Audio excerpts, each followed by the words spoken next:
Bonjour, bonjour, c'est Marwan avec vous. Je suis certifié Windows Server 2012 et SQL Server 2012. Alors aujourd'hui, je vais vous parler rapidement d'un petit récapitulatif de ce qu'on avait vu au niveau des GPO. Donc vous voyez, donc les GPO c'est un domaine qui est très vaste. Si je dois faire des formations ou des vidéos sur les GPO, ça me prendra pas mal de temps. C'est vraiment une branche à part, les GPO. Mais de toute façon, on avait vu les trucs les plus importants. Je vais vous parler aussi aujourd'hui juste d'un petit truc que pas mal de gens oublient, c'est le pare-feu avancé de Windows. Tout le monde connaît le pare-feu de Windows, mais les pare-feux avancés de Windows, donc on ne sait pas comment y accéder souvent. Je vais vous montrer comment rapidement. Alors, donc un petit récapitulatif de ce qu'on avait vu au niveau des GPO. Donc vous savez que je passe vers mon domaine contrôleur de domaine. Un petit moment. Alors ça c'est mon contrôleur de domaine. On passe pour les GPO toujours vers dans le gestionnaire de serveur, outils. Et dans outils, on passe toujours dans gestion de stratégie de groupe. Pour ceux qui ont le système d'exploitation en anglais, vous allez avoir euh, Group Policy Manager. Ok, donc gestion de stratégie de groupe. Alors bien sûr quand on clique dessus, on va avoir en fait on a déjà inclus, si vous pouvez voir les vidéos précédentes, on a déjà inclus des exercices sur le mappage de lecteur. Donc on a créé un groupe qu'on a appelé mappage lecteur. On a créé aussi un groupe pilote, groupe rapport, c'est pour la redirection des dossiers, le groupe pour le mappage des lecteurs. Donc on a créé pas mal on a fait pas mal d'exercices sur les GPO. Et bien sûr, comme vous savez, donc on a fait que dans le domaine, on fait un clic droit et on fait créer un GPO dans ce domaine et le lier ici. Une fois qu'on crée un GPO comme on l'a créé ici, on peut faire un clic droit, par exemple pour le mappage, et on fait modifier. Et quand on clique sur modifier, quand on clique sur modifier, on peut faire les stratégies de groupe soit sur les ordinateurs, c'est-à-dire une fois sur tous les ordinateurs du domaine, c'est-à-dire une fois que l'ordinateur démarre, la stratégie s'applique automatiquement. Sinon, soit sur tous les utilisateurs, c'est-à-dire une fois que l'utilisateur se connecte, la stratégie s'applique automatiquement. Ce que je voulais vous montrer aussi, donc il y a des stratégies aussi pour l'installation des OS. Donc on passe vers toujours configuration utilisateur, paramètres du logiciel et on passe vers installation logiciel. Et là vous pouvez faire cliquer sur nouveau package et chercher en fait les logiciels que vous désirez donc les déployer sur votre réseau ou votre domaine. Sachez que les logiciels exécutables, c'est-à-dire ceux qui ont .exe, ne peuvent pas se déployer sur le domaine. Il faut que les logiciels soient déployés sur le domaine via un package, ce qu'on appelle MSI, c'est-à-dire que tous les fichiers, tous les dossiers qui ont les applications qui ont le .exe, ils doivent se convertir en .msi. Donc il y a des convertisseurs sur le web, vous pouvez taper juste convertir.exe à .msi et vous allez voir pas mal d'éditeurs pour la conversion des logiciels. Une fois que vous mettez le package ici, vous pouvez les déployer sur votre domaine.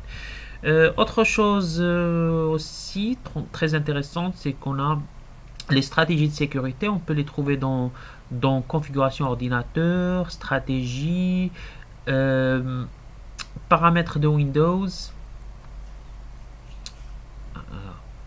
Alors, et on a stratégie et paramètres de sécurité. Dans les paramètres de sécurité, il y a pas mal, mais vraiment pas mal de trucs à faire sur les sécurités. Euh, Par exemple, ici on a le pare-feu Windows avec fonction avancée. Ici on a stratégie. Qu'est-ce qu'on a ici? Voilà, stratégie de contrôle de l'application. Si on clique sur stratégie de contrôle de l'application, on va avoir par exemple l'AppLocker. L'AppLocker c'est quoi? C'est-à-dire en fait c'est les contrôles d'application via une stratégie qu'on appelle l'AppLocker. C'est-à-dire par exemple règle de l'exécutable. Règle de l'exécutable, c'est-à-dire tous les fichiers exécutables sur un domaine peuvent être effectués via une stratégie. Donc si on fait un clic droit, on fait par exemple créer des règles par défaut. Donc là, par défaut, l'action est autorisée à tout le monde d'accéder au fichier. Sinon, on peut faire clic droit et on fait donc l'action c'est refusé pour des personnes spécifiques d'accéder à des dossiers spécifiques.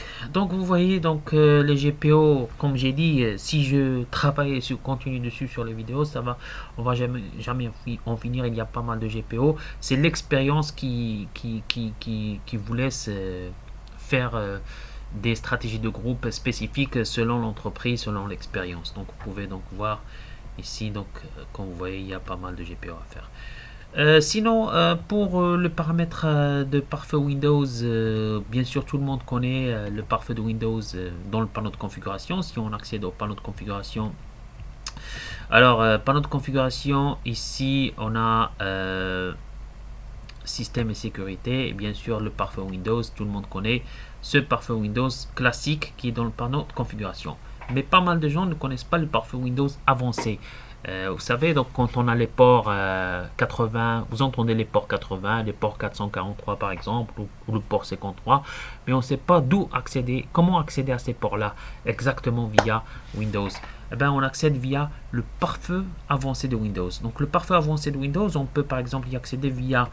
alors on va faire rechercher. Ici, on peut faire MMC, donc la console MMC. Une fois qu'on tape la console MMC, on clique dessus et on cherche fichier, ajouter, supprimer des composants logiciels en fichable, et là on cherche les pare-feu de Windows avancés, comme vous remarquez. Donc on fait ajouter,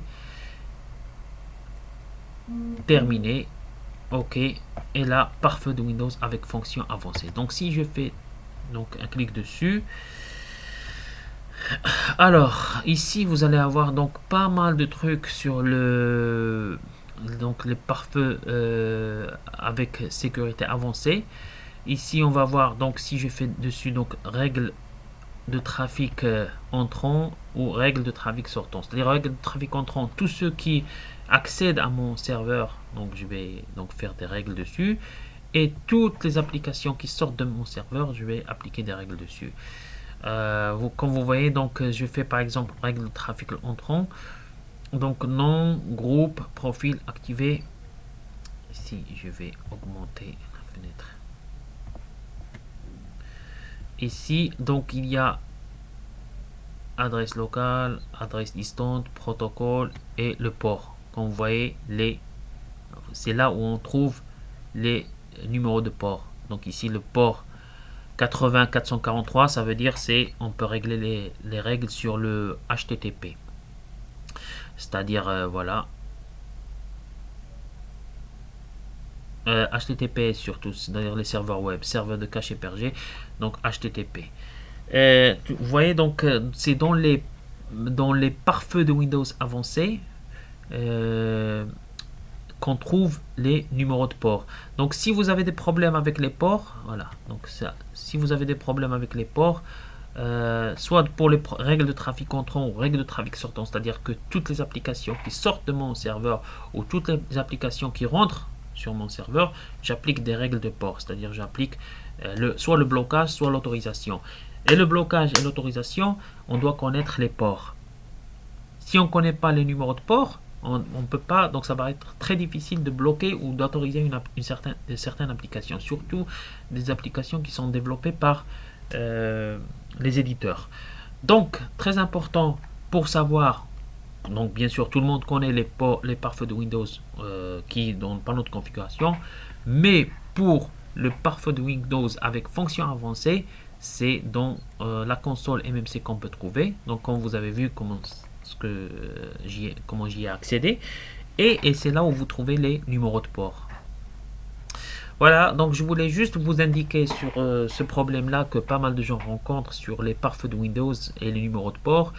Et voilà, j'ai terminé sur cette série de Windows. S'il y a bien sûr autre chose à faire, autre vidéo par exemple sur les VPN ou options avancées d'Active Directory, bien sûr je vais le faire. Mais prochaine fois je crois que je vais passer sur SQL. Si vous avez des questions, bien sûr n'hésitez pas à me le dire.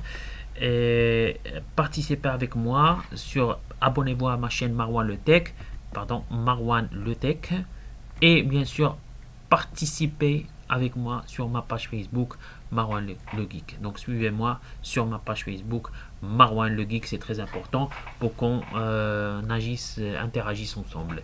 Voilà, je vous remercie pour cette vidéo. Donc sûrement ça sera la prochaine fois l'SQL. Bien sûr, de temps à autre, je vais mettre quelques vidéos sur Windows. Et sur ce, je vous souhaite une très bonne journée. Merci.